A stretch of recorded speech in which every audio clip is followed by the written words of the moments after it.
Hola, ¿qué tal? Buenas tardes. Disculpen que no se puede ver nada, pero había un problema con mi cámara. Y bueno, la semana pasada tampoco pude hacer el live, así que la idea sería continuar con este espacio que estábamos eh, comenzando a crear los días domingos. Comenzamos la primera revisión del libro El proceso de convertirse en persona de Rogers. Y luego estábamos continuando revisando el libro Terapia, Personalidad y Relaciones Interpersonales. Disculpen porque no se ve el video, voy a arreglarlo esta semana. Y la semana pasada no pude hacer el live porque tenía problemas con el internet. Disculpen nuevamente. Igual el viernes, que pasó, no pudo hacerse la entrevista que estaba ya agendada con Muriel Hermosa sobre Gestalt en niños, ¿no? Trabajo con niños, eh, pero, pero bueno, porque simplemente, no sé, yo colocaba transmitir en el Zoom, pero no aparecía nada, y bueno, esos son los problemas que vamos teniendo. Igual la idea es para el lunes arreglar el audio, perdón, el video de esto, de las transmisiones y poder continuar con las entrevistas. La idea es realizar la entrevista que habíamos acordado con Muriel esta semana, la que viene, y hacer la entrevista el día viernes con Andrés Kuple. Y seguir el cronograma que ya teníamos puesto, ¿no? Que ya estaba corriendo, de las entrevistas y de los lives. Como en el título, el día de hoy vamos a hablar de este capítulo, del capítulo 1 del libro Teoría eh, de la Terapia y del Cambio de la Personalidad.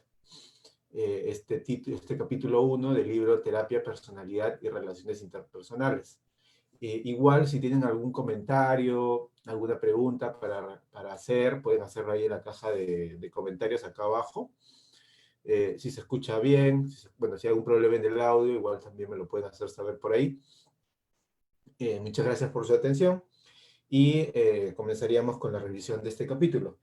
Este capítulo tiene como nombre Teoría de la Terapia y del Cambio de la Personalidad. Entonces, en este capítulo vamos a hablar en primera instancia sobre la teoría que tiene Carl Rogers sobre cómo se puede dar en un espacio terapéutico, cuáles son digamos, las condiciones que tendrían que plantearse en un espacio terapéutico para que pueda haber un cambio de la personalidad, cuáles son las teorías que él plantea tras los estudios que ha tenido hasta ese momento, que tuvo hasta ese momento, cuáles son las teorías que plantea sobre las condiciones del proceso terapéutico, ¿no? Para la búsqueda del cambio de algo tan profundo como puede ser la personalidad, teniendo en cuenta que esto es algo que efectivamente puede ser cambiado, ¿no? Nosotros no somos los mismos que fuimos hace 10 años, hace 20 años, y ni tampoco seremos los mismos dentro de 20 años. Entonces, la personalidad, a diferencia de lo que muchos piensan, es algo que puede cambiar.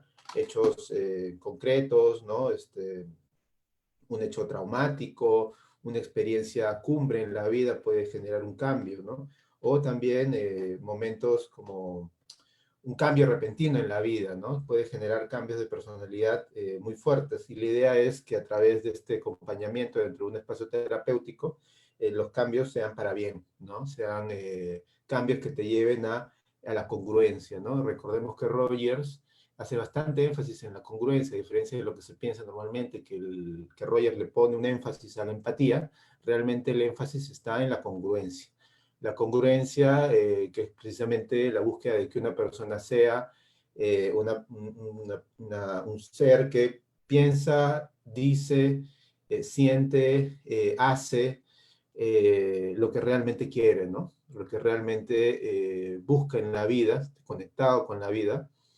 No haya esta falta de expresión, ¿no? Una persona que no dice lo que piensa o que hace algo pero siente otra cosa. Entonces la congruencia va a ser un pilar muy importante para la teoría de Rogers recordando, bueno, la teoría de la personalidad de Rogers, donde plantea que una persona en un primer momento, como ya comenté antes, ¿no? Tiene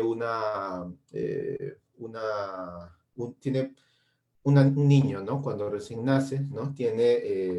No diferencia entre las necesidades del entorno y las necesidades de uno, ¿no? Del niño mismo. Entonces, el niño está fusionado con el todo. Luego el niño diferencia que hay un otro, ¿no? Se le hace presente, es consciente de esta otredad del otro y las necesidades del entorno. Y hay necesidades del niño, por ejemplo, imagínense comer, imagínense las necesidades de dormir, de gritar, ¿no? De hacer sus necesidades en espacios en donde no se puede, ¿no? Imagínense, ¿no? Las necesidades del entorno, una reunión familiar y el niño quiere gritar. Entonces hay necesidades del entorno y necesidades del niño. Y el niño, dice Rogers, ¿no? Siempre las necesidades del niño van a perder. Entonces las necesidades del entorno van a hacer que el niño de alguna manera sea una persona más enajenada, más alienada, más en función a las necesidades del entorno. Y precisamente el proceso terapéutico va a buscar que la persona pueda contactarse mejor con lo que realmente ella necesita. La congruencia, ¿no? Como decía, a diferencia de la empatía es una condición para llegar a la cumbre del trabajo terapéutico, que es la congruencia. Y la congruencia es algo que tiene que ser propio del terapeuta, propio del espacio, ¿no? El espacio terapéutico, y el proceso terapéutico tiene que buscar eso, ¿no? Ese punto, la congruencia. Entonces, en este primer capítulo, Rogers comienza hablando sobre las condiciones del proceso terapéutico, y él hace énfasis en 6 puntos.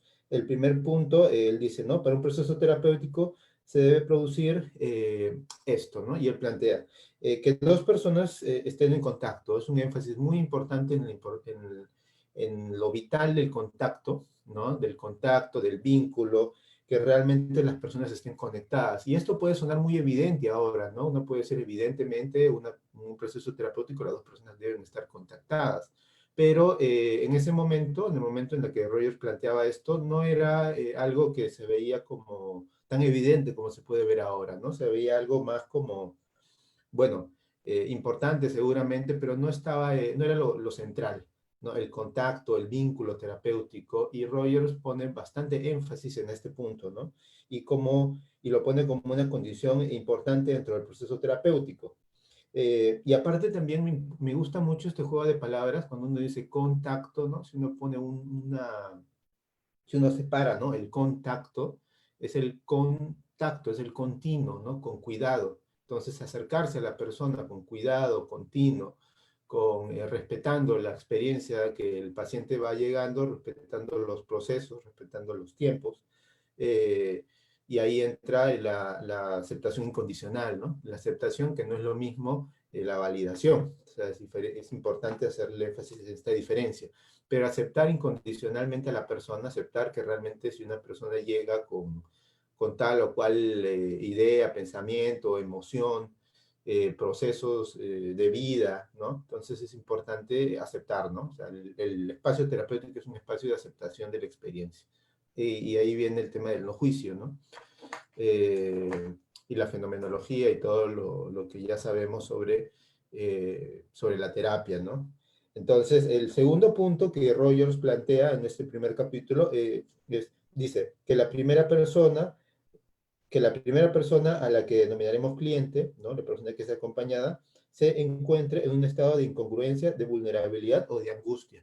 Entonces, una condición, claro, es que la persona que va a terapia, que, bueno, en algún momento para Rogers lo denominaba cliente, paciente, ¿no? El hombre que padece, el cliente, porque hay un tipo también de transacción entre las dos personas, ¿no? Es un espacio muy particular, el espacio terapéutico, y él dice, ¿no? Rogers, que tiene que haber un tipo de incongruencia, ¿no? Y ahí el énfasis que le pongo a la congruencia, Rogers se la pone en realidad a la congruencia como un punto importante para trabajar dentro de la terapia, vulnerabilidad y angustia. Entonces tiene que haber un motivo por el que la persona va a terapia. Y es precisamente bueno, digamos, la excusa, el motivo aparente, ¿no? y el motivo latente viene después, ¿no? Después uno sabe que cuando una persona va a terapia, primero está lo trae, lo que la trae al espacio terapéutico, también está lo que le aleja, también es importante ese énfasis, ¿no? Muchos terapeutas creen que el paciente vaya a terapia es un deber, pero es un esfuerzo, ¿no? Es un esfuerzo que uno tiene que saber valorar. Entonces, es un esfuerzo y el paciente muchas veces va muy vulnerable, con mucha angustia, ¿no? Sintiéndose incongruente, ¿no? Y viene al espacio terapéutico y se abre. Entonces se dice que normalmente hay dos problemas, ¿no? Con el que el paciente va. Uno es el motivo por el que va, el motivo de consulta, y el segundo es el tener que hablar con una persona que no sabes quién es. Entonces, en este caso, los terapeutas también tienen que ser conscientes de eso. El tercer punto eh, que Rogers plantea en este libro dice, ¿no? Que la segunda persona, a quien denominaremos terapeuta, o sea, las personas que acompañamos el proceso de terapia, sea congruente en la relación con el cliente. Entonces, la congruencia no solamente es algo que tenemos que buscar que el paciente desarrolle, ¿no? Sino también uno tiene que buscar la propia congruencia. ¿Qué tanto cada uno de nosotros realmente confía en el paciente, confía en el proceso? Es importante hacerse la pregunta, ¿cuál es la noción, la idea, el concepto que cada uno tiene de persona? Muchas veces nosotros como terapeutas caemos en un reduccionismo tal que consideremos que la persona es solamente un producto de sus condicionamientos, o es un producto del inconsciente, o es un producto de tal o cual del sistema familiar. Entonces ahí entra la importancia de que una persona, de que un terapeuta pueda tener una mirada más abierta, una mirada más holística, en el sentido estricto de la palabra, ¿no? Etimológicamente lo que significa el holismo, y podamos comprender a la persona. Eso significaría que nosotros tengamos que estar constantemente capacitándonos, formándonos en distintas perspectivas, y la perspectiva rogeriana es una perspectiva que puede ser una muy buena base, porque pone bastante énfasis en estos puntos. Luego, claro, el terapeuta tiene que ser congruente. El cuarto punto es que el terapeuta experiencie una consideración positiva e incondicional hacia el cliente. Entonces, el terapeuta tiene que realmente sentir una, eh, una consideración hacia el paciente. Entonces, tiene que haber una consideración real, un vínculo real, que va a ser la base, ¿no? El vínculo es lo que sana, se dice, ¿no? En la terapia, muchas veces. El quinto punto dice que el terapeuta experiencia una comprensión empática hacia el marco de referencia interno del cliente. Entonces, el marco de referencia interno del cliente, los conceptos, cuál es la visión del mundo que tiene el cliente, eh, profundizar en eso, ¿no? O sea, reconocer la visión del mundo del cliente, ¿no? Cuál es para él, qué significa tal o cual cosa, qué significa una relación de pareja, si uno está revisando eso, cuál es la historia de la persona. Entonces es importante, y muchos terapeutas van con sus teorías y se la imponen al paciente. La idea no es hacer eso, ¿no? Es profundizar en este concepto, bueno, la fenomenología como un método de exploración de la experiencia del ser humano, que es precisamente lo que nosotros hacemos como terapeutas, acompañando a la persona, ¿no? El sexto punto dice que el cliente perciba, por lo menos en un grado mínimo, las condiciones 4 y 5, ¿no? Que el cliente perciba esto, perciba que el terapeuta, que el acompañante realmente está comprendiendo empáticamente lo que está sucediendo. Es decir, la consideración positiva e incondicional del terapeuta a él y la comprensión empática del terapeuta. Entonces, estos puntos van a ser importantes para que, según Rogers, para que haya un proceso terapéutico renovador, un proceso terapéutico que sume la experiencia de la persona, y es algo que tenemos que tener muy en cuenta los terapeutas. Otro punto, por ahí, bueno, voy a ir comentando algunas otras cosas que Roger va diciendo en este capítulo, dice, ¿no? No es pues necesario que el terapeuta informe verbalmente al cliente acerca de los sentimientos que experimenta hacia él, sobre todo porque la verdadera comunicación generalmente no es deliberada, sino que se produce a raíz de una observación casual o de alguna expresión facial espontánea. Entonces, poner el énfasis a lo que el terapeuta, lo que va viendo, es importante. A veces Lo verbal pasa a segundo plano. El trabajo con arte, por ejemplo, va a ayudar mucho a poder generar una conexión. Al revisar constantemente el vínculo entre terapeuta y paciente también es muy importante, porque muchas veces se habla de otras cosas, de la biografía del paciente, de lo que va sucediendo en el día a día, pero no se habla de lo que está sucediendo en ese momento, ¿no? In situ, en ese momento, lo que está sucediendo muchas veces puede ser muy importante ponerlo como ponerlo sobre la mesa, ¿no? Para ir revisando, ¿no? Porque muchas veces el cliente no lo va a hacer. Entonces, si el terapeuta no lo hace, si el terapeuta, yo por ejemplo, le doy el permiso al paciente, ¿no? Entiendo que también el espacio terapéutico suele ser también un espacio de poder. Entonces, un espacio de poder en donde muchas veces el paciente no dice qué es lo que le sucede, si escucha algo que le incomoda, no lo hace explícito. Y es importante al comienzo del proceso terapéutico darle ese permiso, ¿no? Ese permiso entre comillas, ¿no? Entonces decirle al paciente que si realmente se siente incómodo, en algún momento incómoda, pueda decirlo. Y a mí me parece importante eso, ¿no? Y también de manera no verbal, todo el impacto que uno puede llegar a tener sobre el paciente de manera no verbal y cómo el paciente también nos dice cosas de esta manera, ¿no? El uso del arte es importante. Yo trabajo bastante con arte y para mí esa es una gran forma de poder direccionar y poder que el paciente, sobre todo en muchos casos hombres, ¿no? Que les cuesta mucho expresarse, ¿no? Y a través de manera simbólica o a través de trabajo con arte, pueden llegar a ser con mucho más claridad y se pueden llegar a sentir mucho mejor, ¿no? Mucho más cómodos, mucho más aceptados. El trabajo con arte también me parece muy importante, ¿no? Justamente estamos acá desde el instituto haciendo bastantes, ya estamos en la cuarta especialización de arte terapia y bueno, y la continuamos haciendo porque es una gran herramienta, ¿no? Y una amalgama de posibilidades de trabajar a través del arte. También dice que por lo menos en un grado mínimo el terapeuta logre comunicar al cliente la comprensión empática y la consideración positiva incondicional que experimenta hacia él. Entonces la importancia ahí también de que el paciente, de que el terapeuta pueda expresar, Rogers es algo ahí que, bueno, que resalta, ¿no? El elemento que más sorprenderá a los terapeutas tradicionales es el hecho de que podemos siempre, no, que proponemos siempre una sola y misma serie de condiciones para la terapia, sin tener en cuenta las características particulares de cada uno de los clientes. Nuestra experiencia nos enseña que cada cliente utiliza de forma diferente la relación terapéutica y que no es conveniente ni necesario manipular las relaciones para adaptarlas a diversos clientes. Entonces, claro, va a ser algo que va a irse creando, ¿no? Rogers y Frankl decían, ¿no? Si uno utiliza la misma técnica tal cual con dos personas, con una se va a equivocar, porque cada técnica, bueno, si bien puede tener sus pasos a seguir, la fenomenología le va a dar precisamente esa particularidad a cada una de las intervenciones que va haciendo. Entonces, cuando uno dice, ¿no? ¿Cuál es la técnica? ¿Cuál es la técnica? Quiero saber la técnica. Realmente está sabiendo la mitad. La otra mitad va a ser la experiencia, el vínculo, la experiencia del paciente, del terapeuta, el vínculo que teje con el terapeuta, qué tan presente está el paciente, el terapeuta, y qué tanto realmente crea el espacio para que el paciente se abra. Álvaro Darcourt dice demasiado crack Roger. Sí, es alguien que se adelantó a su tiempo y habla de cosas que, como decía, ahora pueden sonar muy, muy comunes, ¿no? Muy como, bueno, es algo obvio, pero en su momento fueron muy revolucionarios. Y se podría decir que incluso ahora también siguen siendo para muchos terapeutas algo que realmente no te enseñan, ¿no?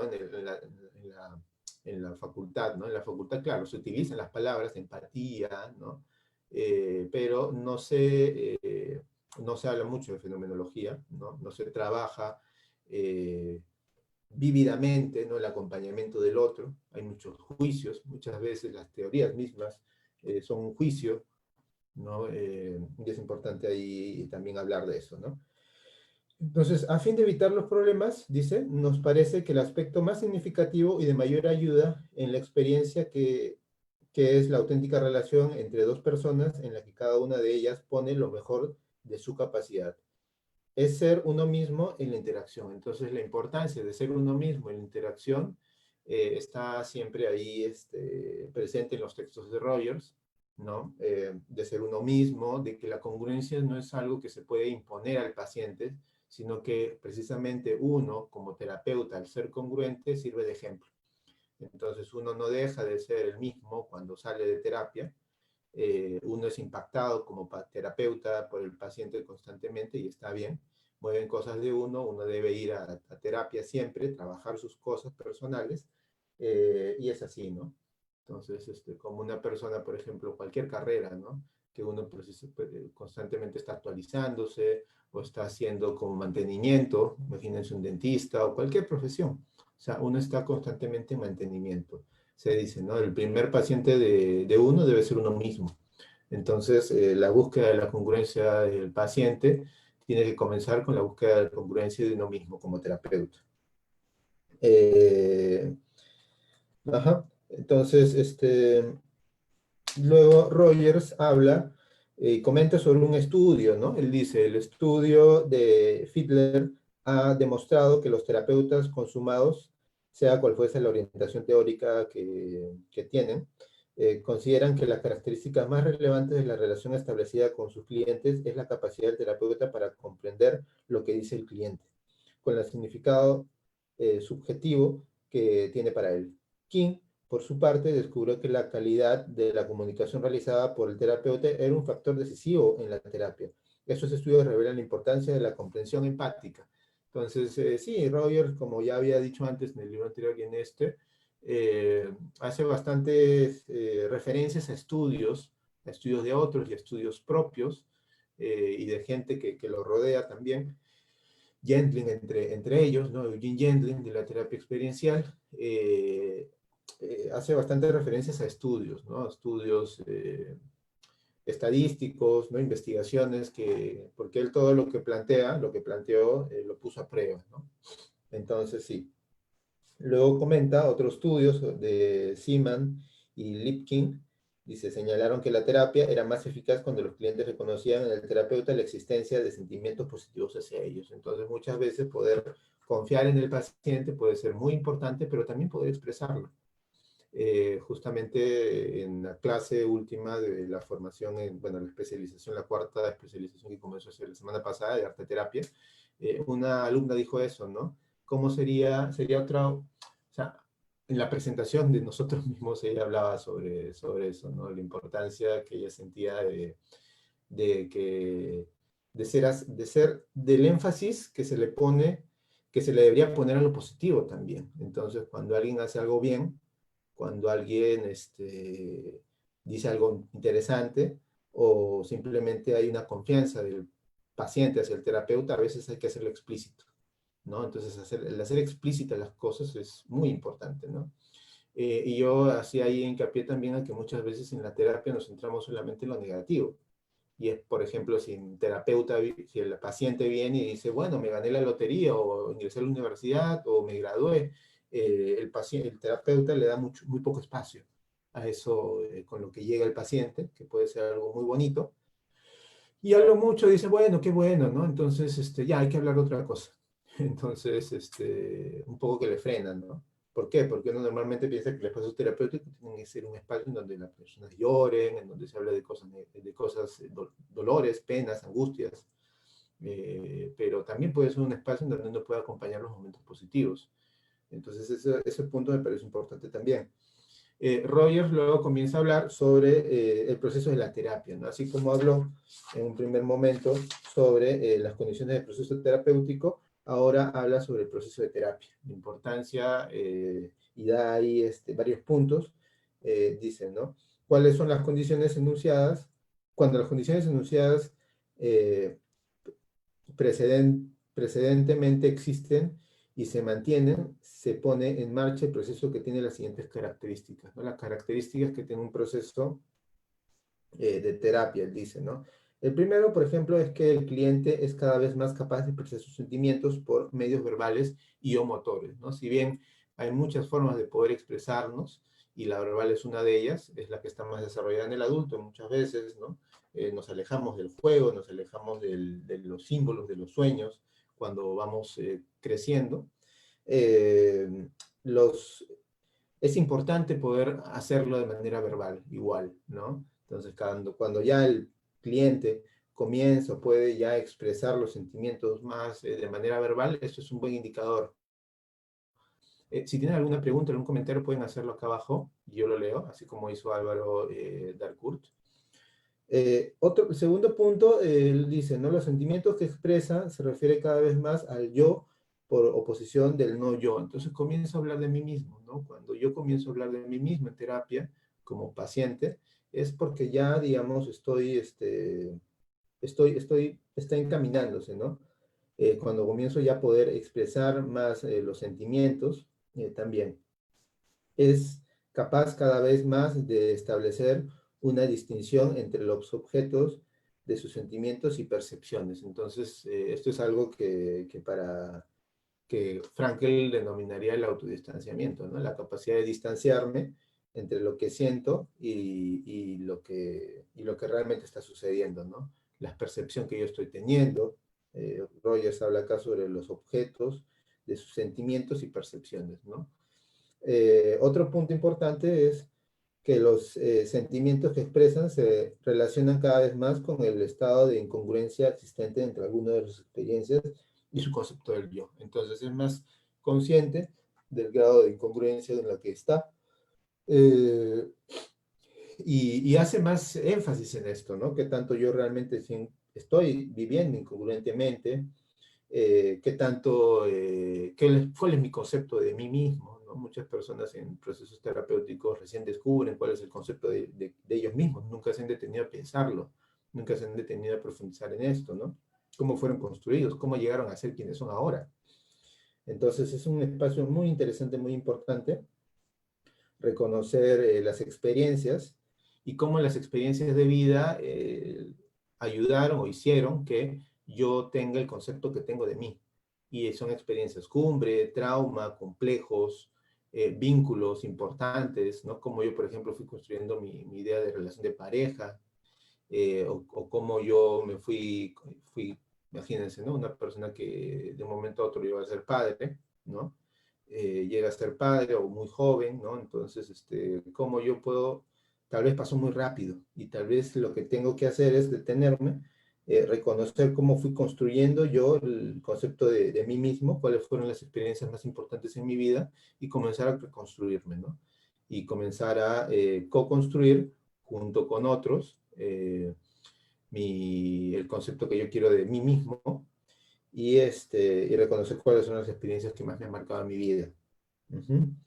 Llegar a experimentar, otro punto es llegar a experimentar conscientemente la amenaza de la incongruencia, ¿no? Reconocer realmente que la incongruencia es algo que puede llegar a afectar mucho la vida, ¿no? Qué peor que una vida incongruente, qué peor que una vida en donde yo me tengo que callar las cosas que realmente pienso, o que no puedo expresarme como yo quisiera.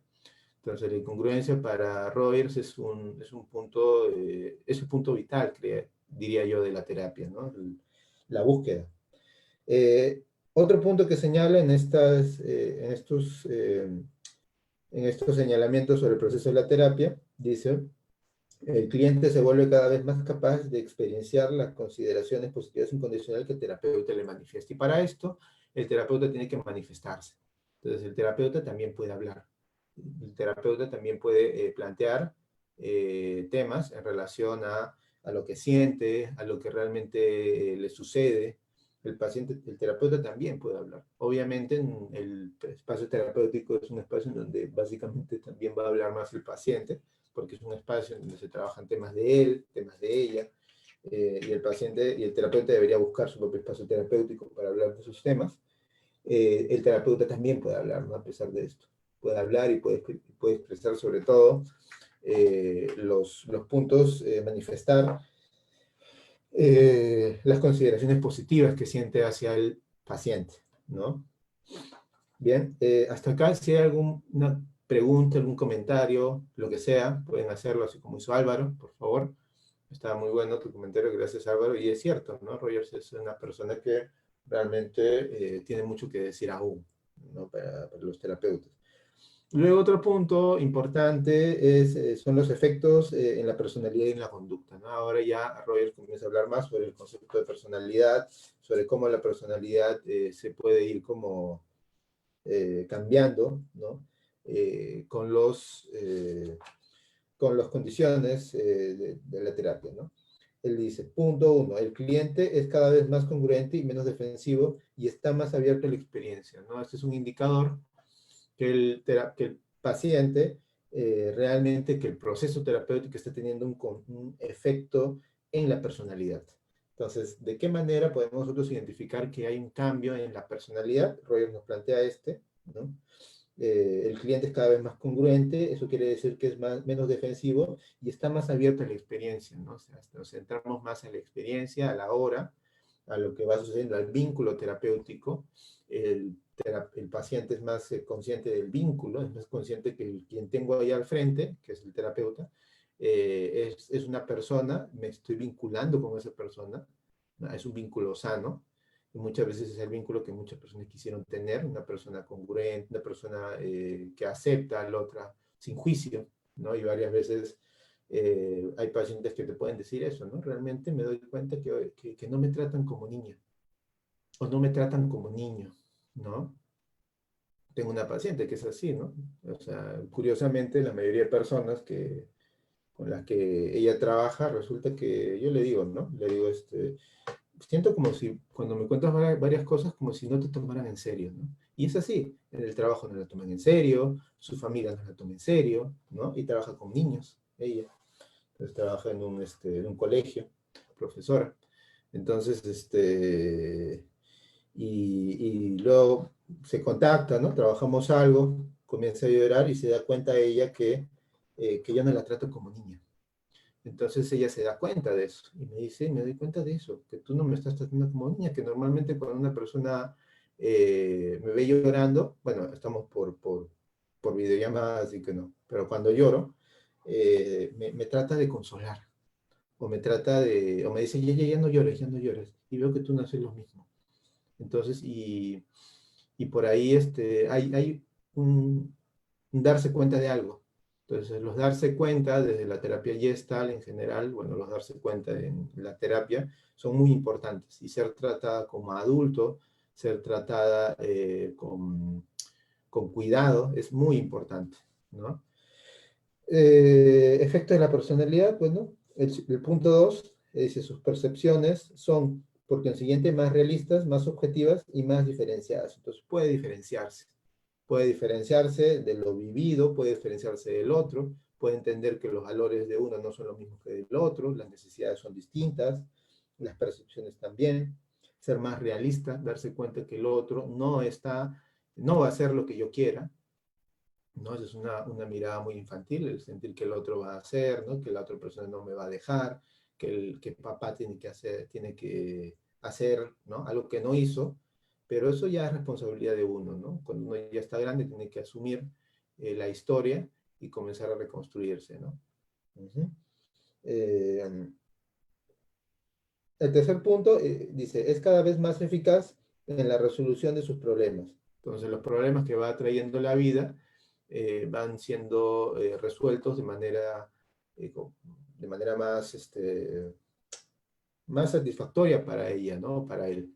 Entonces, es importante eso, ¿no? Más eficaz. Se va resolviendo, ¿no? Muchas veces las personas simplemente dejan que los problemas vayan acumulándose, acumulándose, acumulándose. No, uno puede identificar cuando ya los efectos de la terapia están teniendo un impacto en la personalidad, cuando uno ve que los problemas son asumidos por los pacientes. Uh-huh.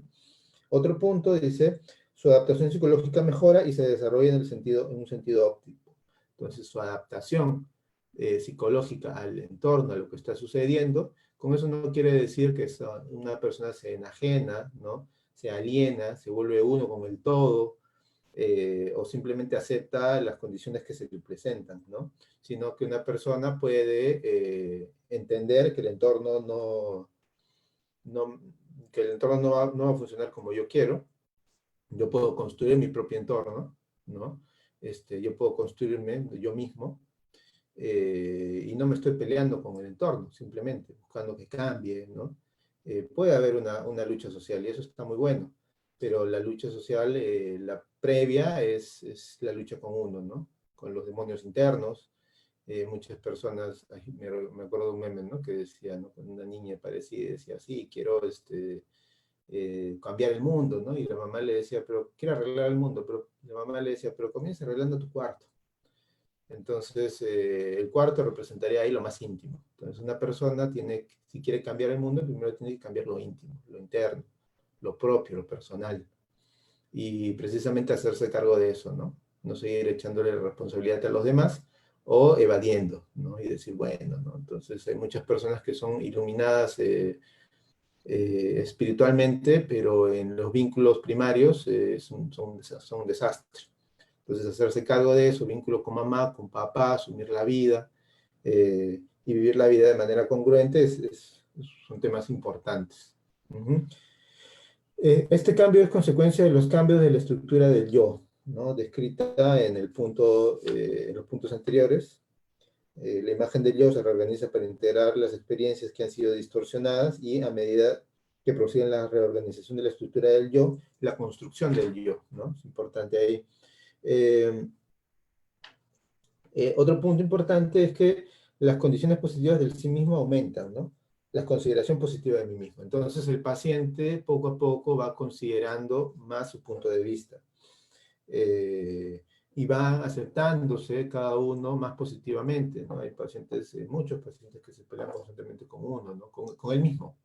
Y también que se pelean con el terapeuta. Entonces dejar de estar proyectando las cosas en el terapeuta, preguntar también es otro punto importante, ¿no? Conversar sobre las cosas con el terapeuta, ver qué es lo que le sucede. Por ejemplo, tengo un paciente que hace eso, ¿no? Una vez o un par de veces estábamos hablando algunas cosas y me decía, ¿no? Yo entendí esto, ¿no? O sea, como que me malinterpretó. Y luego yo seguía hablando y se dio cuenta que era más un tema suyo, que él había malinterpretado lo que yo había dicho. Y me lo hizo saber, ¿no? Cuando tú dijiste esto, me dice, yo pensé esto, pero luego seguiste hablando y me di cuenta que no hablabas de esto que yo había pensado, lo había interpretado mal. Y vamos entrándole por ahí. Entonces, da luz de una verdadera conciencia sobre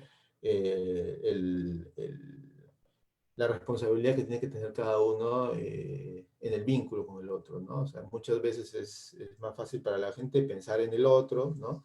Hay una frase que dice, es más fácil ver un, este, ¿cómo se dice? Bueno, un pedacito de madera en el ojo del otro que el tronco en el ojo de uno, ¿no?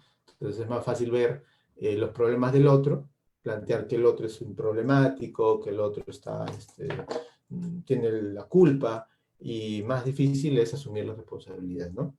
Entonces el sujeto, dice otro punto, el sujeto se percibe como centro de valoración y como centro de elección. Entonces uno se hace responsable y se manifiesta como el actor principal de la película de uno. Para muchas personas, curiosamente, terminan siendo los actores secundarios de la propia vida de uno. Entonces se asume, ¿no? Y y se manifiesta como el centro del valor.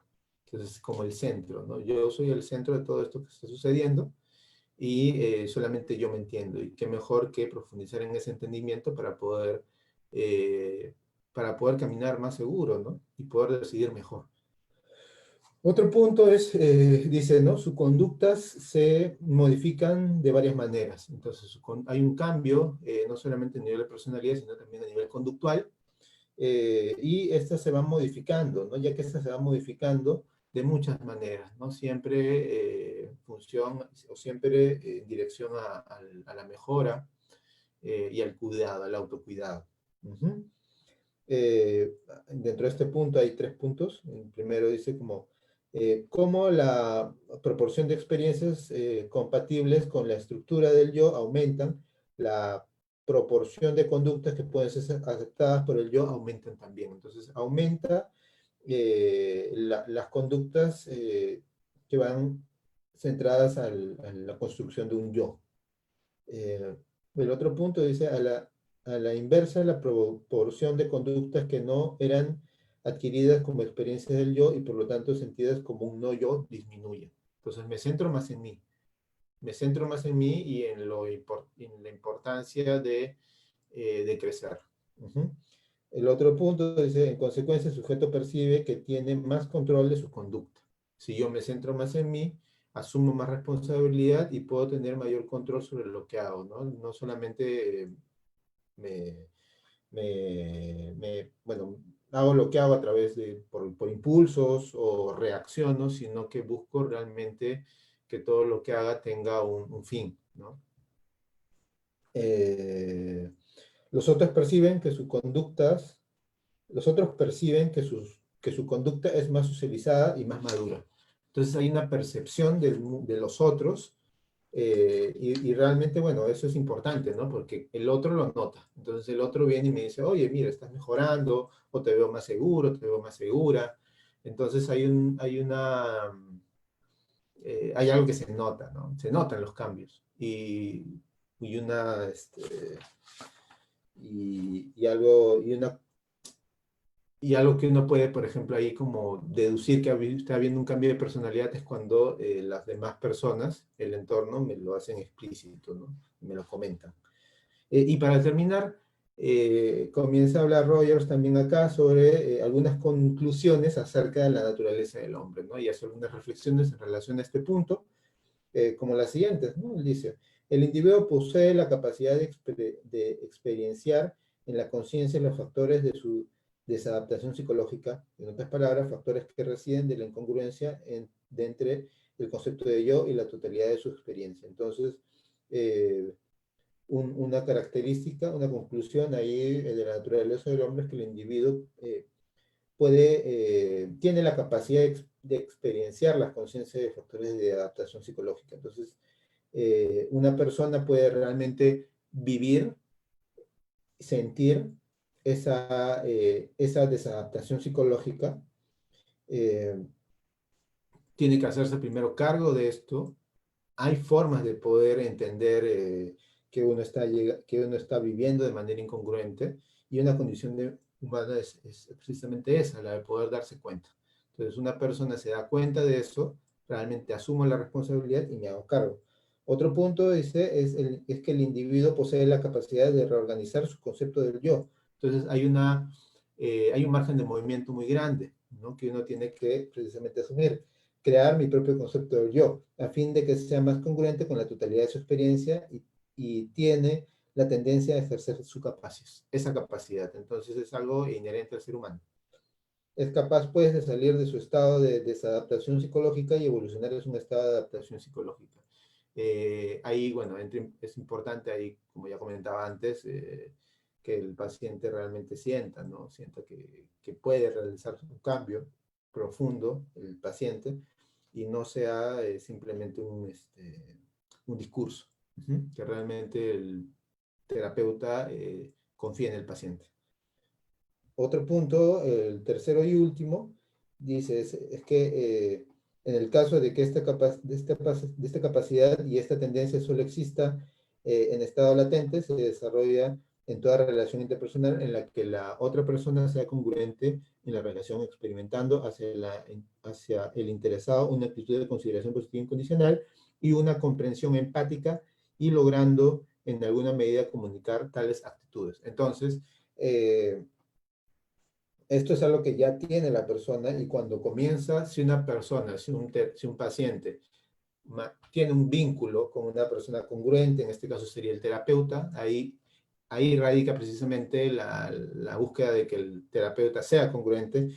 Este vínculo, el vínculo sano, puede lograr que el paciente se dé cuenta de la incongruencia y pueda mejorar, pueda hacerse cargo a través de este vínculo sano y un vínculo de aceptación hacia el otro, de aceptación y que este punto me parece importante, yo lo resalto bastante, ¿no? Que el terapeuta pueda manifestar y hacer explícito ese confiar en el otro, ¿no? En el paciente. Y eso me parece algo muy, muy importante. Patricia Yasak, comentas y dices muy claro e interesante. Gracias. Gracias a ti, Patricia, Álvaro, por los comentarios. Gracias a las personas que nos han estado viendo. Recordarles que este video va a quedar, bueno, video más video es un audio, va a quedar ahí, aquí grabado. Mil disculpas por la semana pasada que no me conecté, mil disculpas por no tener el video ahora, porque bueno, en la cámara voy a arreglar lo que tenga que hacer para que se pueda ver el video. Y la siguiente semana, el día viernes, nos vamos a ver en la entrevista que vamos a hacerle a Andrés Kuplen, de Uruguay. Y el domingo vamos a abordar el segundo capítulo, que es Teoría de la Personalidad, de este mismo libro, Terapia de Personalidad y Relaciones Interpersonales. Quería agradecerles por estar ahí. El video va a estar acá, pueden compartirlo. Eh, Muchas gracias por su tiempo y bueno, revisen este segundo capítulo que vamos a conversar sobre él la semana que viene. Gracias a todos, a todas, un abrazo y feliz Día del Niño, que acá en Perú es el Día del Niño. Gracias. Chao.